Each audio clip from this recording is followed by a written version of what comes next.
Alors, mes amis, ce dimanche est pour moi tout particulier puisque c'est le 3e dimanche de l'Avent. Il y a 43 ans, j'ai été ordonné prêtre le 3e dimanche de l'Avent. Et le grand thème du dimanche de l'Avent, c'est la joie. Marie va bientôt délivrer celui qu'elle doit enfanter. Alors, on va entendre parler de joie. Pousse des cris de joie, fille de Sion, éclate en ovation, Israël, réjouis-toi, tressaille d'allégresse, fille de Jérusalem. Le Seigneur a écarté les accusateurs et a fait rebrousser chemin à ton ennemi. On a tous des accusateurs. Et on peut dire que notre Église, dans ces dernières décennies, connaît beaucoup d'accusateurs. Et vous savez que l'accusateur, c'est la grande œuvre du malin, l'accusation. Un des noms qu'on lui donne dans la Bible, c'est l'accusateur de nos frères.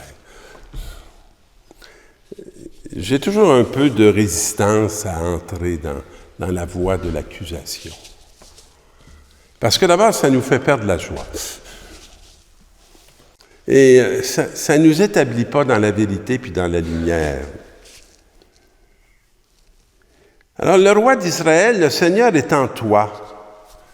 On retrouve dans ce texte de Sophonie des réalités qu'on dit souvent. Je te salue, Marie. Réjouis-toi, on dit ici. Le Seigneur est en toi. Le Seigneur est avec toi.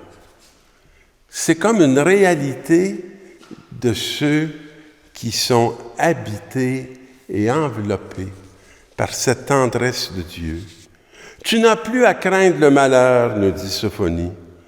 Ce jour-là, on dira de Jérusalem, ne crains pas Sion, ne laisse pas tes mains défaillir. Le Seigneur ton Dieu est en toi, c'est lui le héros qui apporte le salut. Vous savez, comme prêtre, on peut avoir facilement l'illusion que c'est nous qui sauvons et que nous avons à prendre la place de Jésus. Alors que c'est insensé. C'est pas nous qui sauvons. C'est nous qui, avec nos frères et sœurs, sommes sauvés. Et celui qui nous apporte le salut, lui, il ne peut pas défaillir parce qu'il n'a pas défailli et qu'il est allé jusqu'au bout. Alors, il aura en toi sa joie et son allégresse.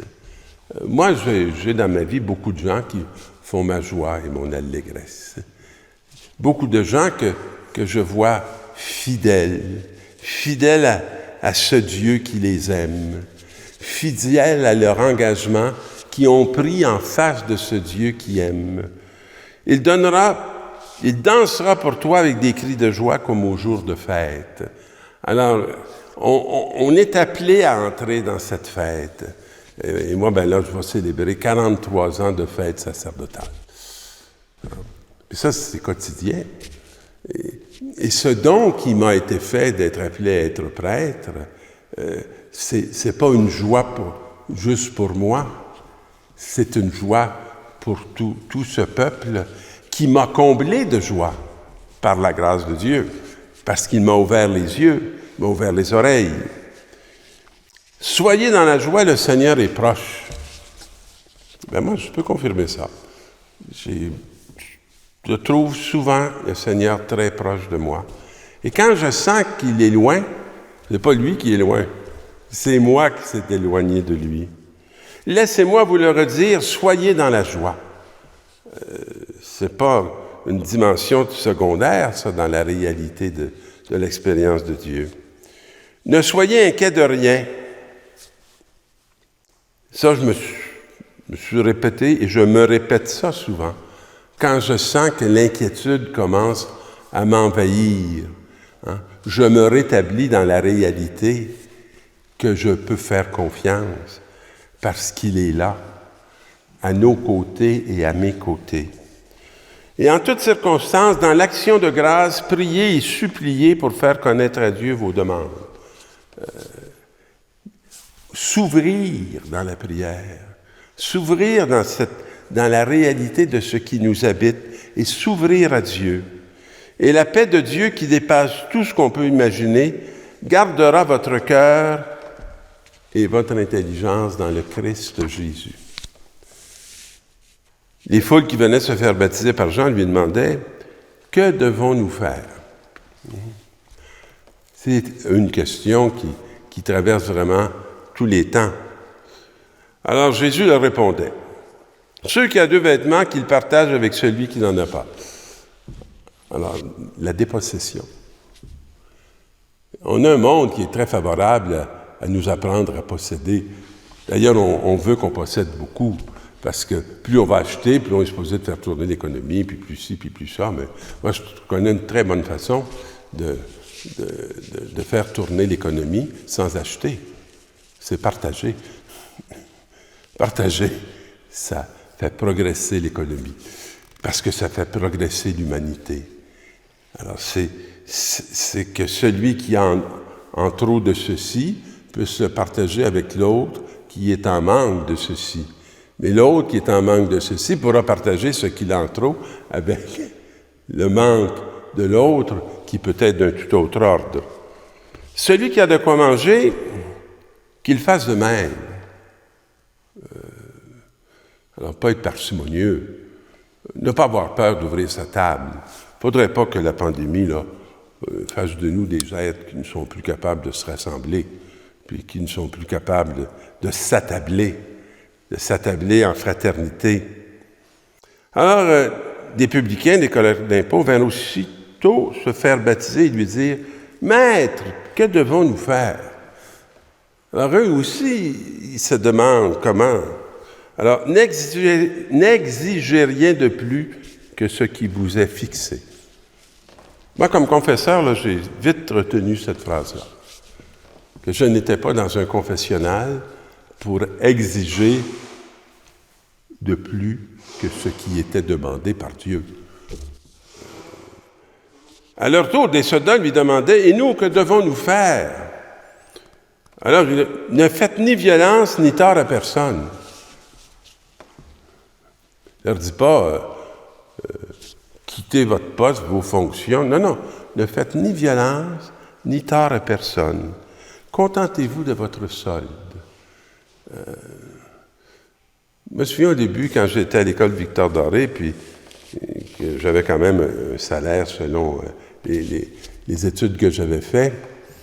Alors, puis j'avais l'impression d'abuser de mes amis handicapés qui eux, n'étaient pas payés pour m'enrichir comme ils m'enrichissaient, puis que le Seigneur me disait de rester tranquille, puis d'accomplir le service que j'avais à accomplir au milieu de ses frères et de ses sœurs, et de ne pas m'en faire avec mon sol. Et de m'ouvrir des portes pour qu'ils puissent être partagés.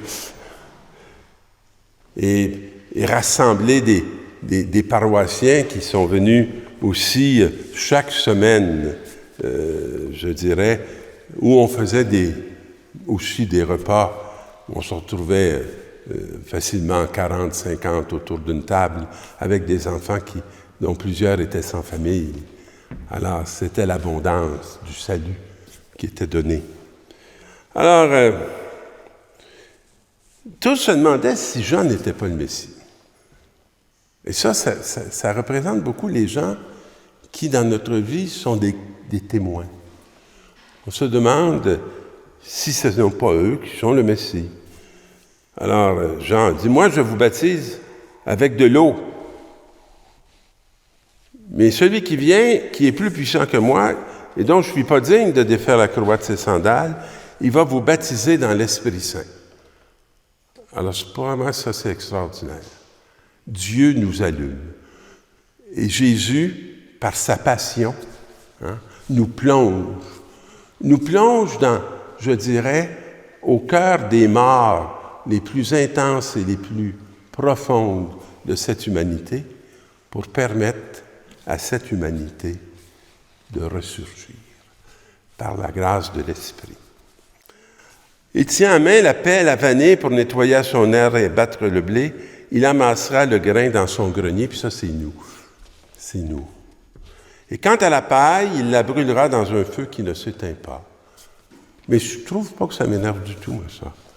La paille, elle mérite d'être brûlée pour donner la fécondité d'une purification d'une terre qui a besoin de se régénérer. Par ses exhortations et bien d'autres encore, il annonçait au peuple la bonne nouvelle. Ne nous privons pas de cette bonne nouvelle qui nous est adressée. Et je vous souhaite à tous de vivre un très bon avant pour entrer dans cette joie qui nous sera donnée à Noël.